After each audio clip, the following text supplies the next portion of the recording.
Democrat of the day, Bonnie Westin. She is running for Senate District 34.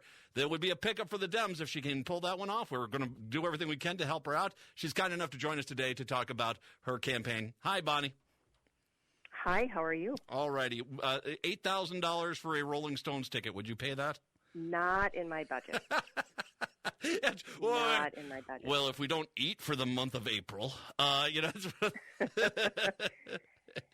Yes, I would love to see the Stones in concert before I die, but not at those prices. Yeah, and really, is the Stones a band you want to get really close to nowadays? I think you're okay, being a little, yo, look at Keith, holy gosh, it's the Crypt Keeper. I think with good hair, let's be honest, but you want a little distance there. Let's talk about you, though, here, because let's talk about your campaign. First of all, why don't you introduce yourself? Who exactly is Bonnie Westin? Sure. Well, so I am a graduate of Armstrong Senior High. I lived in Crystal for many years of my life. My mother actually still resides in Crystal, and I would say that I learned my hard work and resilience from my mom. She raised 4 kids on her own, including my younger sister, who has been blind since birth, and she's been severely affected by autism throughout her life. And my mom has had to work really, really hard to keep a roof overhead and so on. And I learned so much about what it means to be a good parent from my mother. I have been a single parent a good part of my life. I like to say I have 2 only children. I have a 35-year-old son, and I also have an 18-year-old son. So I no sooner got the one out the door than I had another one. But my boys are the joy and the light of my life. I also have 2 beautiful granddaughters. My son is married to a really lovely daughter-in-law, and I have a beautiful family that I love very, very much. And part of what propels me to wanting to work in public service, and I view this as service, is because I believe that all of our families should have people at the legislature working for them. And I'm not sure that can be said of my opponent. Oh, no, I think Limmer, I think we can honestly say that. We'll get to him in a second here. But, you are kind of what I like about a politician in that you have, work experience, stuff like this, but you have a story which would bring to St. Paul a cornucopia of experiences which by proxy make you an expert within a lot of different realms, which I think that's kind of what we need more of. We don't need these people whose only purpose is to fill out their Rolodex so that their lobbying gig when they're done with their political career is really good. It should be people that actually speak for the people. Well, and I went back to school a little later in life as a non-traditional student. I graduated from law school when I was 33. My oldest son was about 8. And we do spend a lot of time talking about the cost of higher education and that our young people are being burdened with student loans. There's a group that we don't talk about, and that is the non-traditional student. There are many people out there who return to college a little bit later in life. Often they may be single parents, but I can tell you that I graduated in 1995 with $100,000 worth of student loans at 9% interest. And I graduated from law school without a job. So I understand the burdens that are facing families, working families, who really are trying to provide for their kids, provide a good life for their kids, get them the education that they need to succeed, and watching them have to take out these student loans in order just to secure an education. Mm-hmm. I do feel, though, that when we do talk about job training, and I like to talk about that a little more globally, that not every kid is going to be college bound. So I do believe that we also need to be focusing on providing training for kids in apprenticeships in the trades. We're going to be facing probably some labor shortages in the future if we don't start making sure that we have kids who are filling those jobs as well. Well, and those are good paying jobs. And if I can point out, I talk to tons of union guys here, and they always say the same thing. We are definitively going to have a labor shortage here in the skilled trade arts. And we need, and as you just said, these are good paying jobs. I mean, it's, Right. if your choice is working retail or going out and learning a life skill where you're going to have 6 days a week worth of work if you want it, I mean, you want to get it in there. And I agree with you. I think that it's not about one or the other. Getting that path to college, whether that's a traditional student or an older student. I myself finished my military and finished my college degree later when I got done with the military. Or Sure. if it's going into the trade arts, I think you have to have those post-high school education opportunities available. And right now, I just do not see the Republican Party putting anything forward in that Senate that really is emphasizing educating the masses. Right.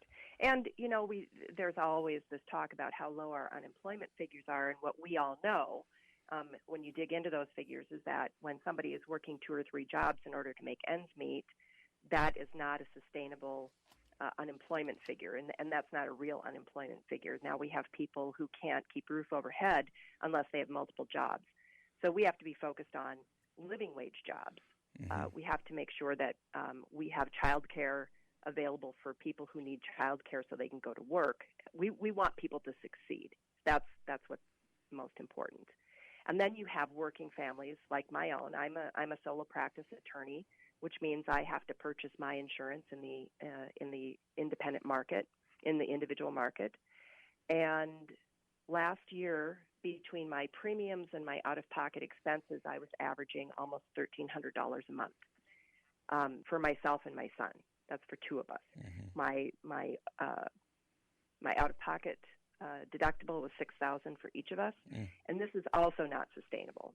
Unfortunately, there doesn't seem to be anything happening any too quickly on the federal level, and there are things that we can do in the state to ensure that people have access to health care. Mm-hmm. And that's a value I think that we as the DFL carry. We believe that all Minnesotans should have the health care that they need. So that's something that needs to be addressed, and I don't see the Republicans in St. Paul doing much on that issue, particularly the insulin issue. Well, and I think that's the point. When you are looking as a candidate to knock off an incumbent Republican, you have to look at their record. Their record is to basically make health insurance more expensive, make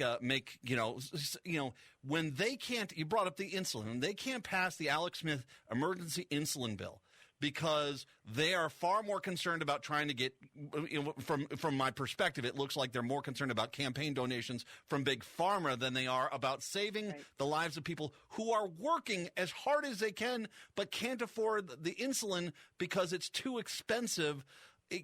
When they can't even get something like that done, I think that they have forfeited any ability to claim they are going to do anything about health care, and it's time to give the DFL the chance in the Senate to actually make a difference. Absolutely. And, unfortunately, from my perspective, what I see as a strategy on the side of the Republicans, both on the federal and the state level, is they resort to a lot of dog whistle, divisive politics in order to try to get working people to divide up against each other instead of having people work together. And I know, again, for me as a member of the DFL party, we have a different set of values, I guess I would say. And we just believe that community and opportunity and justice and equality are all things that we value. That cuts across all economic lines, that cuts across lines of race and gender and gender identity. And I believe the DFL is in the best position to truly represent the needs of people of all backgrounds within the state of Minnesota. Absolutely. Bonnie Westin is joining us right now, Democrat of the Day, Senate District 34. She's taking on Limmer up there. Let's talk about Limmer. Gun violence. The fact is that Limmer is the chair of the Judiciary Committee. He is pretty much, we have an issue, common sense gun regulations is something that 80% of this state wants. It wants this. In the metro area, it's even higher. More people want this. This is for him. He can't be one of these metro area Republicans that claim, well, I'm for it, but I can't do anything about it. He is literally the one person that is stopping common sense gun regulations from even getting a hearing in the state. And reality is that it's time to take a guy out who's only in the pocket of the NRA and the gun industry and put someone in there that's actually, when they look and say, well, 80% of us want to do something, well, we need to do something. Right. here's the deal. Hear the bills and take a vote on it. Yeah. If you think the bill is no good, and then it won't pass. But the fact of the matter is, it did pass the House. The House did all the work last year. The House passed any number of bills, and they got stopped in the Senate by the GOP, and particularly in the Judiciary Committee. My opponent not only blocked the gun violence prevention bills from a hearing, he also refused to hear the second chance bill, which would restore felon voting rights. He refused, believe it or not, to hear the child marriage bill, which would ban child marriage in the state of Minnesota. I do understand that he is going to hear that bill this year, but that passed unanimously last year. How benevolent of him. Yeah. He's decided he'll listen to it this year. How kind. Yeah. Wow. But, he also refused to hear the 2 ERA bills. So I have heard rumblings of that the GOP may look at introducing things like Stand Your Ground and a permitless carry bill, and then may try to force a hearing on those in addition to the expanded background checks and the red flag laws. But here's the deal. Here's what we know about expanded background checks and red flag laws. We know that they reduce risk. And no gun violence prevention advocate has ever claimed that there is a single bill or even a couple of bills that will completely eliminate gun deaths. But what we do know is that when we take a public health approach to this, as we did with car accidents years and years ago, when you introduce measures that reduce the risk, you save lives. And those two measures have been shown to reduce deaths in other states that have, in fact, adopted those.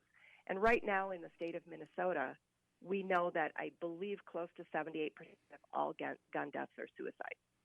People who have easy access to a gun. Suicide is an act of impulse. When we can lengthen the fuse between someone who is in crisis and their ability to access the means to follow through on an impulse for suicide, we know that we can save lives. And this is an issue that is very, very personal to me. I can tell you that on a very cold and sunny January day about 29 years ago, I buried my best friend. And he had access to a firearm. He is someone who had been living with depression for many, many years, and he is not someone who should ever have been able to have a handgun in his possession. This is personal to me, and we can save lives, and not doing something about this to me is just, it's malfeasance. And so I am committed to this, and I have been working with both Moms Demand Action as well as Protect Minnesota. I want to give a special shout out to Nancy Nord-Bentz, who has been the executive director for Protect Minnesota for the past 4 years, and she just announced that she was stepping down to move on to some other things. And those two organizations have just done such remarkable work organizing in the state. People are mad. They want something done. And I believe that that and other issues will be the reason why we will retire Warren Limmer this year. Now, I think, when you can't even get to the point where you can't close the gun show loophole, when you can't say, because their whole argument is, well, their background. No, there's not. You can basically, anyone can go get a gun any place they want to. And when they're so resistant to that, it's a failed system. We've done it the Republicans' way. There are guns everywhere, and we have more gun violence than ever. And so it's time for us to get some common sense in there.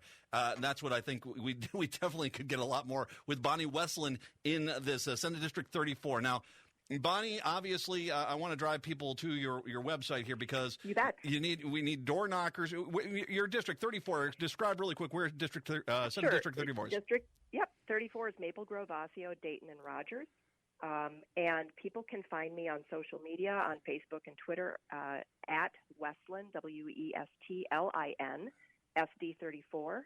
My website is BonnieWestlin4MNSenate.com. We need money. We need volunteers.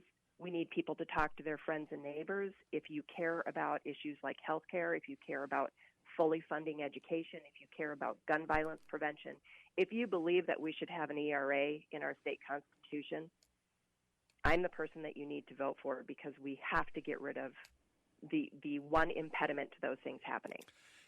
I'm going to take a quick moment, if I may. The people, we need to get the Senate in the DFL's hands.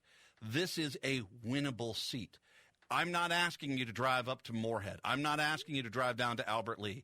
You just have to go to the Northwest Metro, Right. and you just need a door knock. And if you door knock that district as a completely, if you phone bank, if you make a donation, if you help out Bonnie Westland, we will win Senate District 34 for the DFL and be a major linchpin in the DFL controlling the Senate starting next year. And once again, we've got the census out there. We've got the redistricting out there. It is vitally important that the Democrats get control of the Senate. So if you'd like to help out, once again, Bonnie, Bonnie, Westland, Westlin,